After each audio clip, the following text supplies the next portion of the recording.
Hey guys, welcome to Wildfest. My name is Kayla Fratt, and I am the Communications and Outreach Coordinator for Working Dogs for Conservation.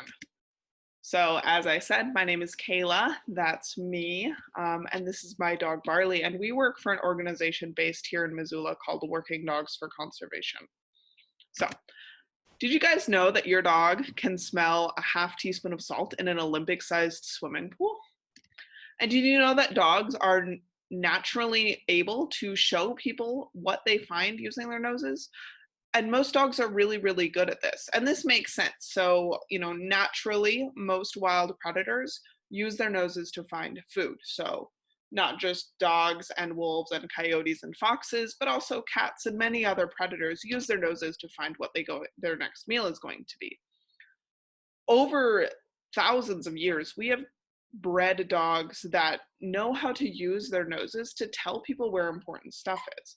So whether they're detection dogs or tracking dogs, search and rescue dogs, hunting dogs, humans have bred dogs that not only know how to use their noses to find stuff, but they also are more likely to tell people about what it is that they found. They're more likely to engage with us. So at Working Dogs for Conservation, we adopt the dogs that other people can't have and we put those noses to work. So we look for dogs that are way too crazy for most homes. We look for the dogs that love playing with balls and other toys so much that they just can't stop.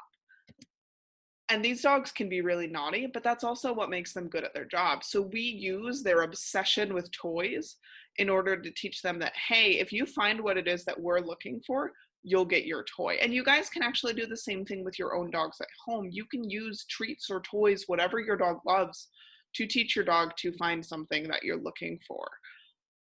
The sport of nose work is basically this. So, what do?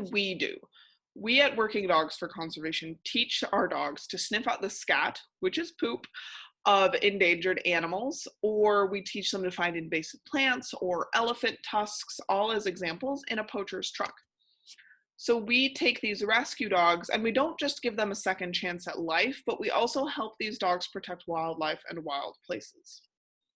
So let's take a couple examples here. So Jax was actually not a shelter dog. He was born to be a military working dog, but he didn't make it through training. He just didn't like biting people. He was also, though, way too energetic to be a pet because he loved playing with balls so much that he was almost dangerous to be around. If he was excited about a toy and you were in the way, he was pretty scary. He's got those very big sharp teeth. So then Jax and Working Dogs for Conservation found each other, and now Jax is trained to sniff out black-footed ferrets. So black-footed ferrets are incredibly endangered in the wild. Humans actually thought that they were extinct in the 1980s, and then we found about 18 of them. So through captive breeding programs at zoos, we've managed to get that 18 ferret population up to somewhere between 3 and 600 ferrets. But ferrets are nocturnal and live alone and live underground, which means it's really hard to know once you've bred a ferret and then released it into the wild how it's doing, which makes it hard for scientists to learn and do a better job. But dogs like Jax help. So Jax uses his super sniffer to find ferrets in their burrows, and he doesn't bother them. He just sits down and waits for his handler when he finds a burrow with a ferret in it. And the handler can come over and mark that location down on a GPS map. And then scientists can come back and check on the ferrets when the scientists are awake in the morning. And they might set up cameras or do something else to check in on those ferrets and see how healthy they are.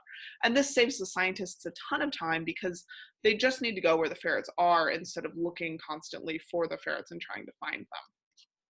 So another example is my dog Barley. So Barley was given up to an animal shelter because he was just too energetic.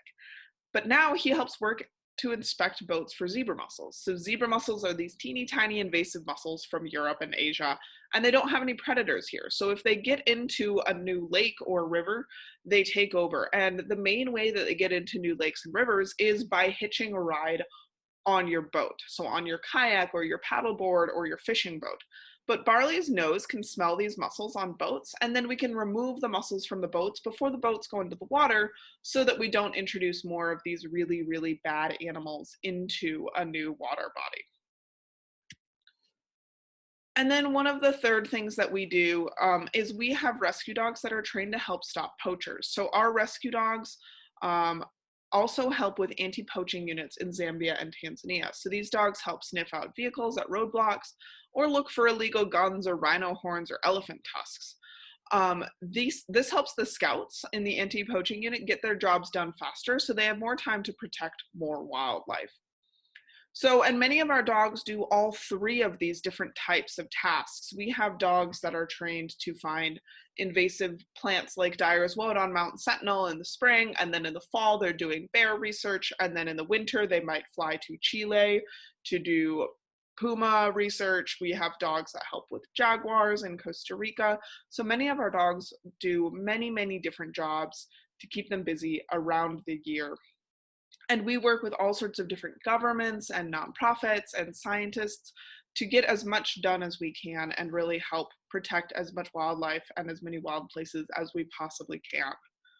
So if you guys have any questions, you can comment below, or you can find us on Instagram or Facebook. You can email me. That is my personal email address. And please consider donating. You can also buy yourself a cool t-shirt or hat at workingdogsforconservation.org or wd4c.org. And you guys can also make us our Amazon Smile charity of choice. So if you shop on Amazon at all, you can set up Working Dogs for Conservation as your main charity. And then when you go to smile.amazon.com, it won't cost you any extra, but every time you buy something, it makes a donation to us. So that's a great way to help out if you don't have a lot of spare cash. So thanks for watching, and thank you for supporting the work that we do to save dogs and wild places. Bye.